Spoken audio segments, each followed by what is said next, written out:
Good morning, everyone. Morning. Hello, everyone. Morning. My name's Jason Hart. Been in information security for like 22 years now. 10, 15 years of my life, I was an ethical hacker before kind of this whole industry started booming. Really, I'm a bit of a geek, bit of a techie, but also love business. How many of you are techies? How many of you can understand English? Sorry. Yeah? Okay, good. Just checking we got the right audience. So how many techies? Okay, on this side, how many of you are technical? How many of you are business? Okay, so we have the business people over here and we have the technical people over here. Fantastic. Right, let's start. In the past 12 months, we've had more than 1 billion individual pieces of data breached. 1 billion pieces.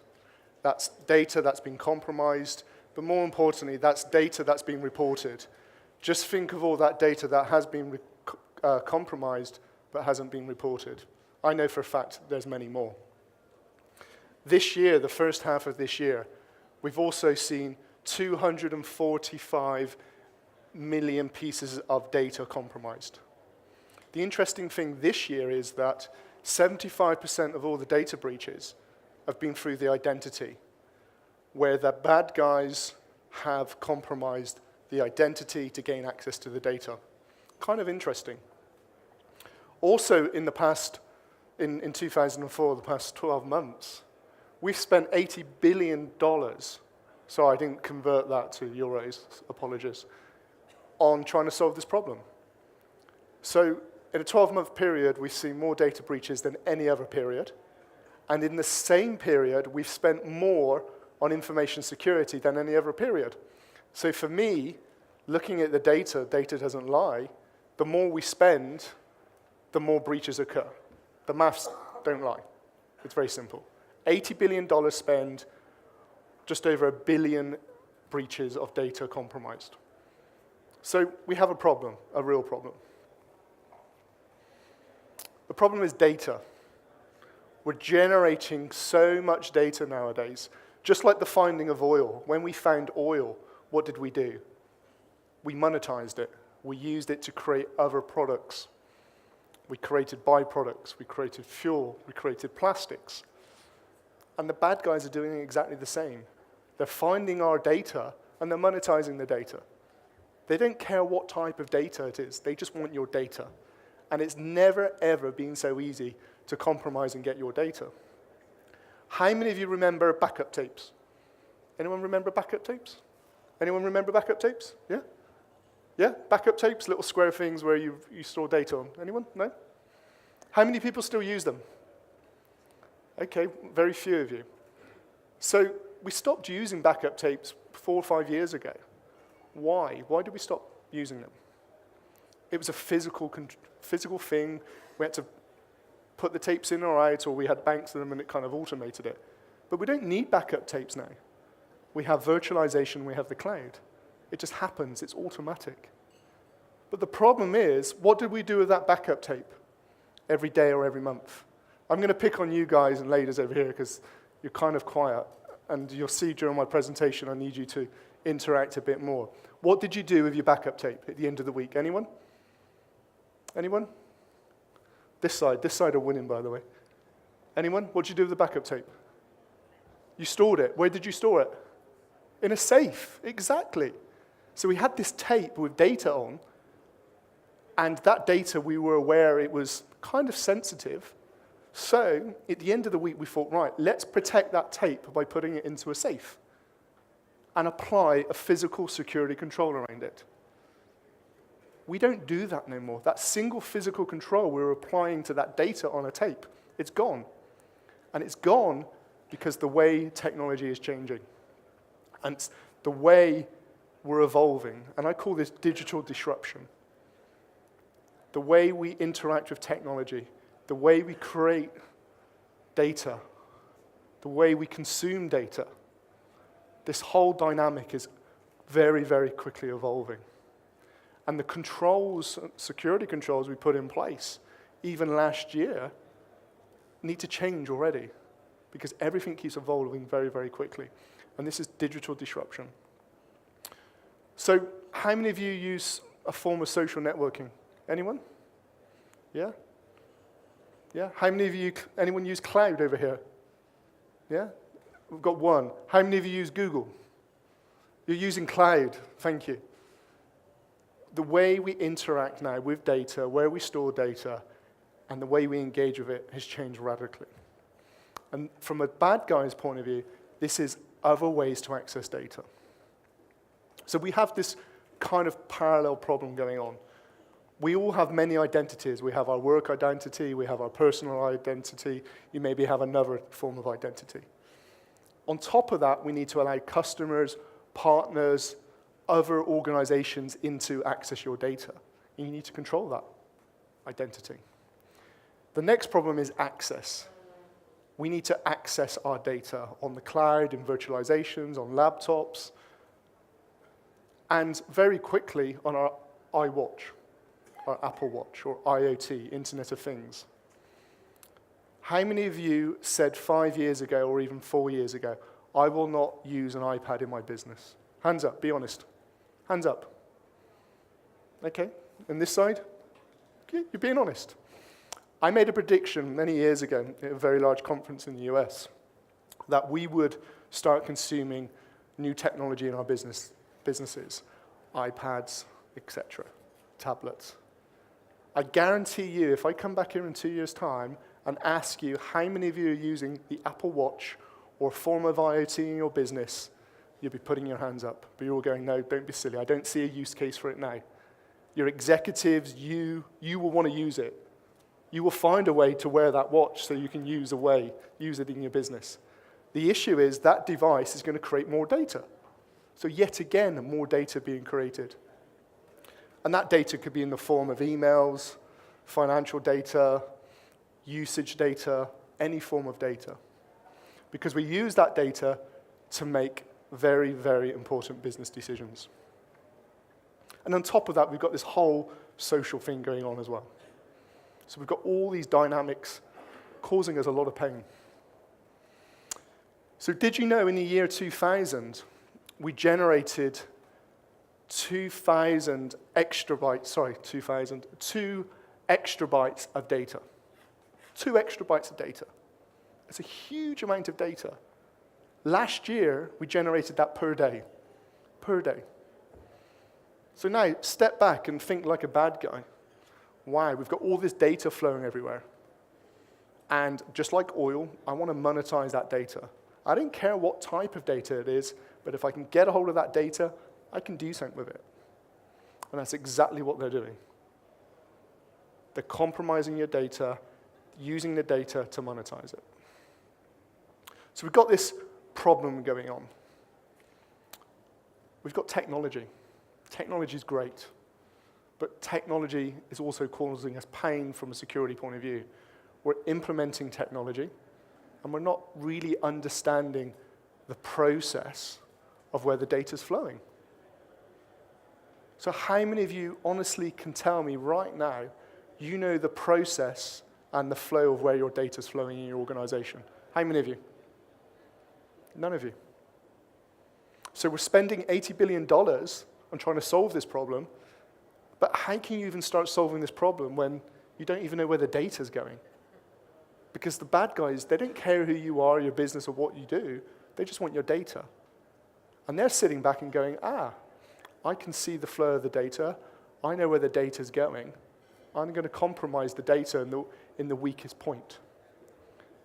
So the first takeaway I want you to take today is you go back to your organization, your business, and you understand what types of data you're creating and the impact on particular types of data would have if it was compromised in your business. Because you may have a view of certain types of data, but go around to different business functions. Speak to HR, speak to finance, speak to your board members, speak to marketing.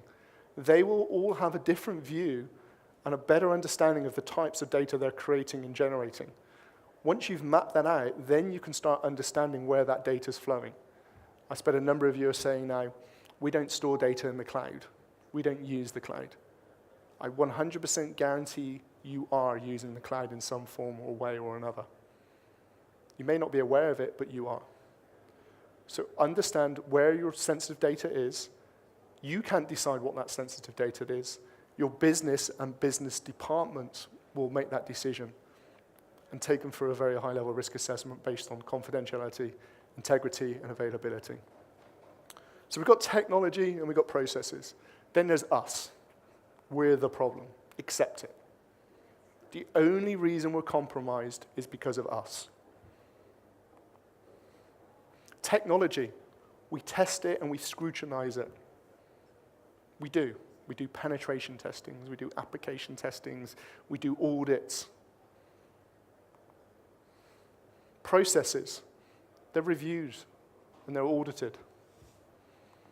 But us, we just accept, we're assuming. We shift responsibility. That's not my problem, it's IT's problem.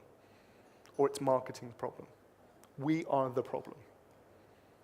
And we all need to take responsibility and care on understanding the types of data that we're creating and where the data is actually flowing. Because until we do that, we will continue spending more than $80 billion a year on trying to solve this problem. It will not change. I've been, like I said, 22 years I've been in this industry. I've known nothing else since the age of 17. And we haven't changed. We haven't learnt a single thing. We kind of, the late 90s, early 2000, I thought we were getting there. You'd have a laptop and we were doing remote access, dialing in and logging into our networks. And we would protect our data on our laptop. We would encrypt it. Because if we had too many beers, because we all drink beer, well, I do, I'm English, sorry, we may leave the laptop in a place and it could be stolen. And we wanted to protect our reputation and protect our data. So we encrypted it. Then we said, well, maybe antivirus and content filtering. So we started doing some very basic security principles. And then suddenly the explosion of the internet.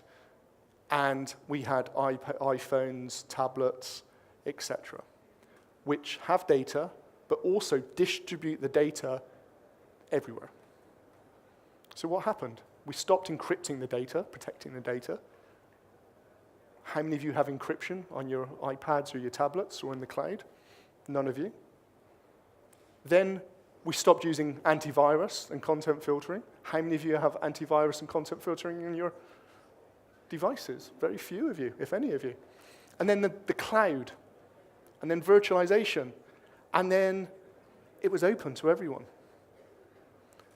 And then suddenly, the single control that protects the bad guy from getting access to that data, authentication, is suddenly really, really easy to compromise. So now we have this cloud and these virtual environments, and in order to get into that data, or to access that data, we require a username and a password. That username and password is so easy to compromise.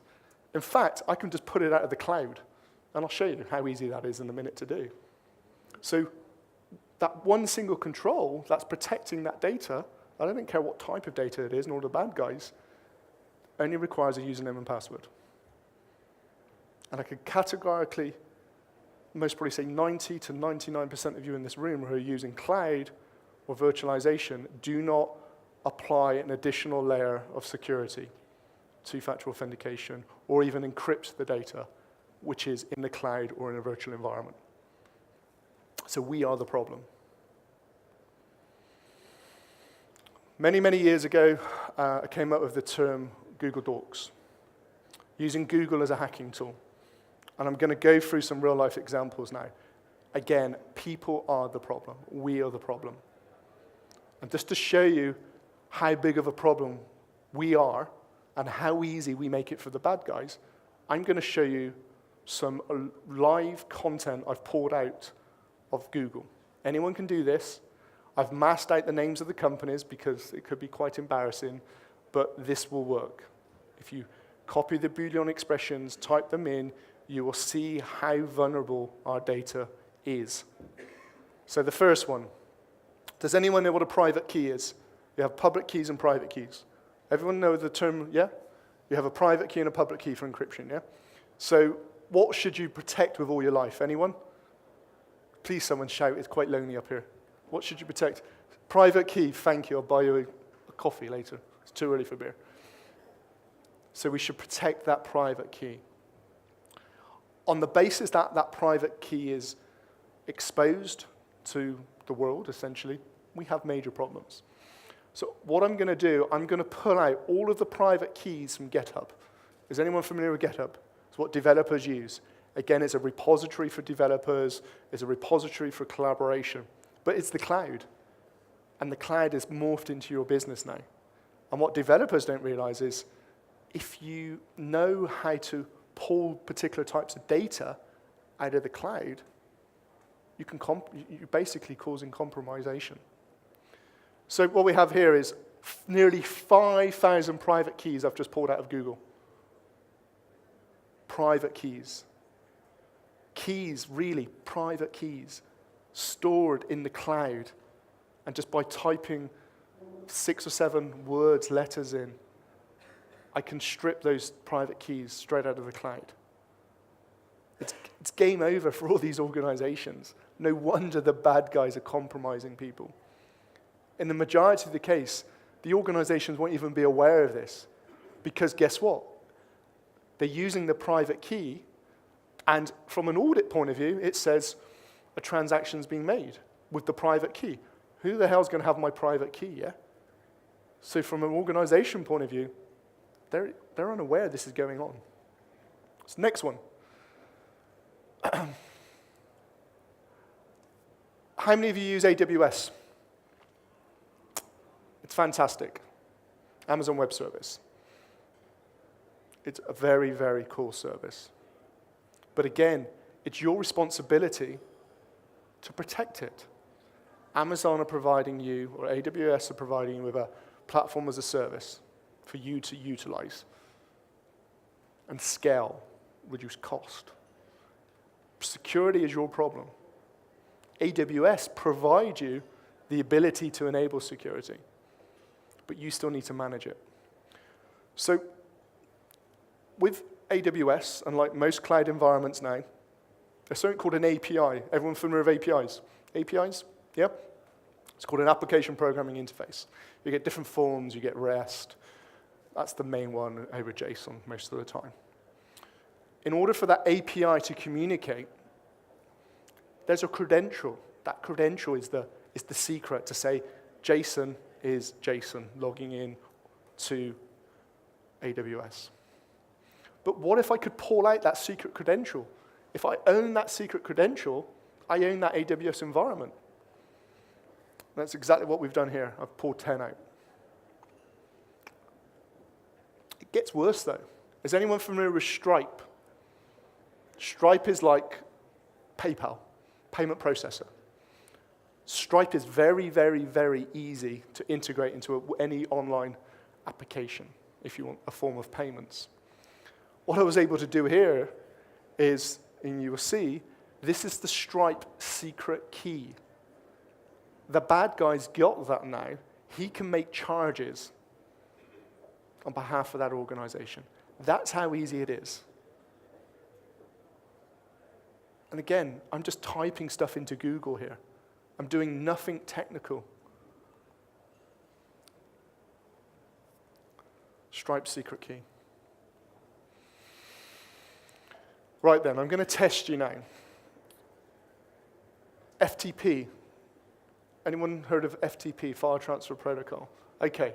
And why don't we use it? I'm going to ask this side. Why don't we use FTP? Anyone? Or why shouldn't we use it? I'm going to give you 2 chances. Going, gone. Revert to you guys and ladies. FTP. Why don't we use FTP, or why shouldn't we use FTP? Clear text. Thank you very much. We've learned over the years that we shouldn't use clear text protocols. So what do? We use secure FTP. Great, thumbs up. We're doing something right. But what if the bad guy can actually see the secure FTP credential in clear text? Bit of a problem, yeah? So again, we're going to target GitHub, and we're going to pull all of the secure FTP credentials out of GitHub. So the developer's gone, we don't use FTP, we're going to use secure FTP because of the communication string is going to be encrypted. It's going to be not going to be clear. But again, I can pull out over 9,000 FTP credentials, secure FTP credentials. And here they are. An example. So if I go back, there's 9,000. If I click on one of them, and at the bottom, you'll see the host, the username, and the password. I can see it. So what's the point of using secure FTP if you're going to store the credential in the clear in the cloud for anyone to see it? Bonkers. Okay. Last year, we had this kind of mammoth year of breaches, compromises, data being compromised, and we had also this thing called Heartbleed. And I was hoping that something as severe as a Heartbleed vulnerability would kind of get the inertia and the awareness going. Unfortunately, it hasn't.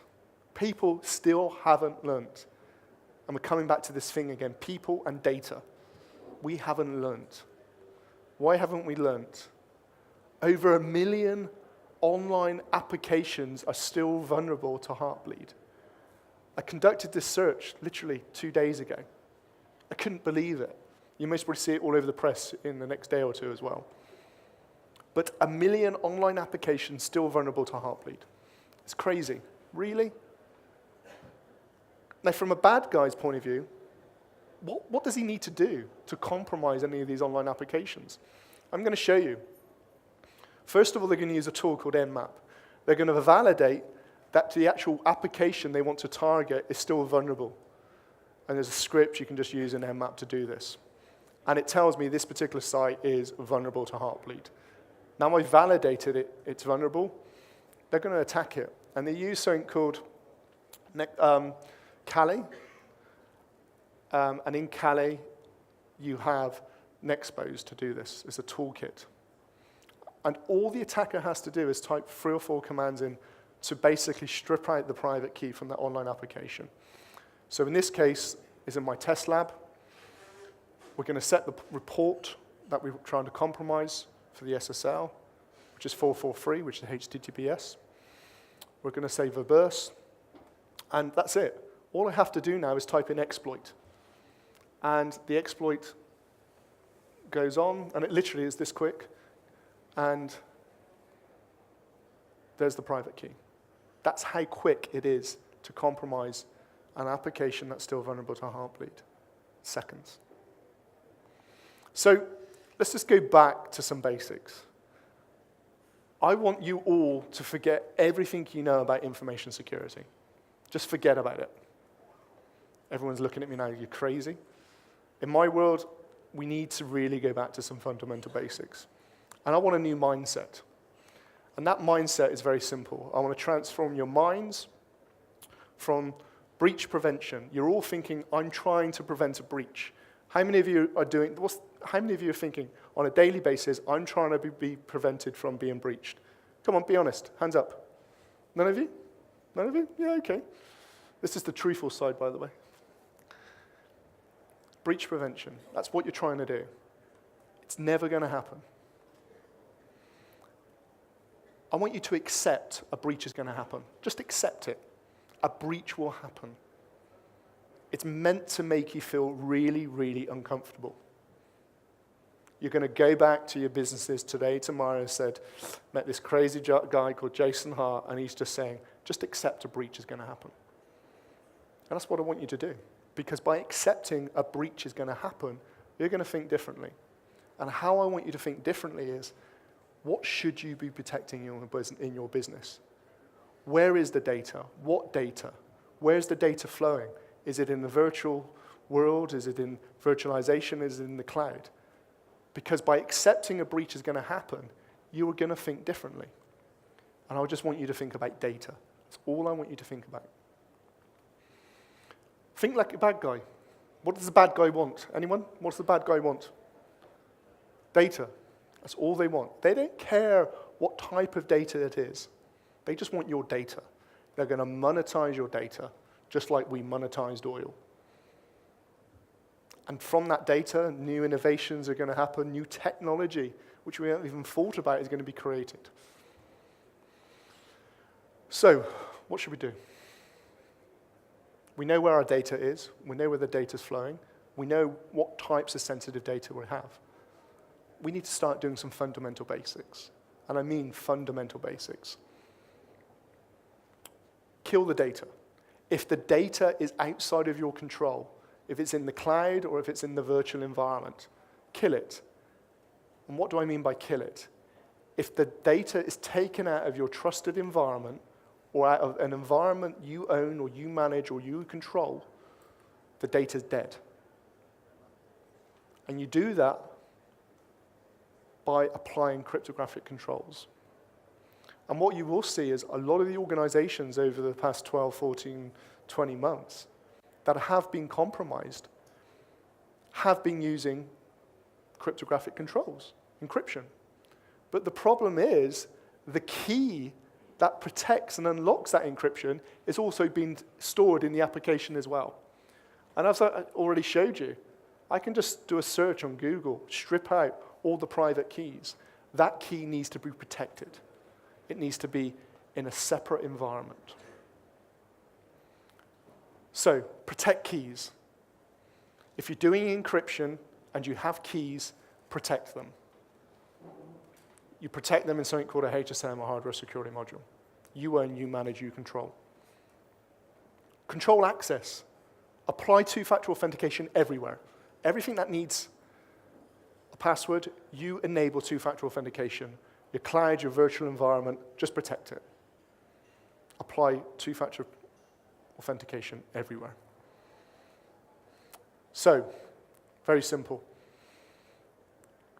Crypto loves cloud. Just any cloud, any virtualization, apply cryptographic controls. Store the key separate. Bad guys, they hate it. Because when they steal your data and own your data, the data is rendered useless. Culture, security in every team, across your whole business. Get everyone understanding where their data is and where their flow is, of the data's flowing. Get them to think about data and the impact of the data being compromised. More importantly, there's some fundamental basics. When I got involved in this industry 22 years ago, it was drummed into me. Confidentiality, integrity, availability, accountability, auditability. I don't see this principle very often no more. So when you think about data and where the data's flowing, think about confidentiality controls, integrity controls, accountability, auditability. We don't do it. So I'm Jason Hart from Gemalto. I'm the CTO. We specialize in protecting data. We protect more data than every organization in the world. We protect over 80% of all financial transactions. Data in the cloud, data in the virtual environment, we can help you. It's really, really simple, really easy. We're around today. If you want to come and talk to me, please feel free to. I'm going to be around. We also have some live demos going on. I think it's in D30 over there for the next couple of hours. But please do one thing for me. Understand where your data is. Understand the flow of the data. And apply the basic security controls. Thank you.